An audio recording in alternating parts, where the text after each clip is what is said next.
We're going to talk about just reflecting a point across an axis. So we only have to worry about crossing the x or the y-axis. In this case, we're reflecting in the x-axis first. So when we reflect in the x-axis, the x values stay the same. Notice that the 8 stays the same, but the y value goes negative. If we reflect in the y-axis, then the y values stay the same, and the x values go negative. So we're going to do some examples here. So when we reflect across the y-axis, if you remember, the x's stay the same.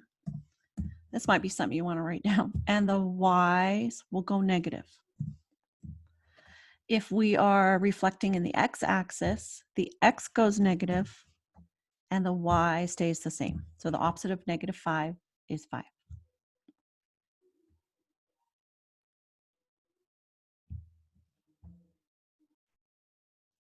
Okay, maybe I did that wrong. Okay, wait, let me just draw a picture here, which you can always draw a picture. So we have -5, 4. Oh, my pen's not on. Here we go.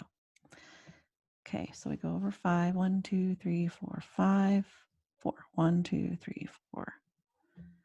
So we're right here. If we're reflecting in the y-axis, oh, the y stays the same. Whoops. Okay, so whichever axis you're reflecting in, that's the one that stays the same. Oh, okay. So 4 stays the same. The x goes the opposite. In the x-axis, the x stays the same and the y goes opposite. Okay, that makes more sense. Let's try that. Okay, we can do this. Here we go. Next one. So if we're reflecting in the x-axis, the x stays the same. Oh, we can't do the opposite of 0, so we'll just leave it as 0. Across the y-axis, the y stays the same, but the x goes to the opposite.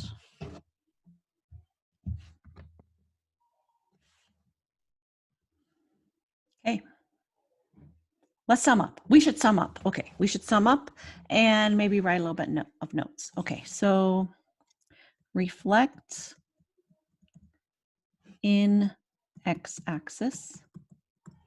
X stays the same. And y goes negative. It's just, if it's already negative, it goes positive. If it's positive, it goes negative. And then if you reflect in the y-axis, the y stays the same and the x goes negative. There we go. Okay, that's what you need to know for this lesson. That's the end of the lesson.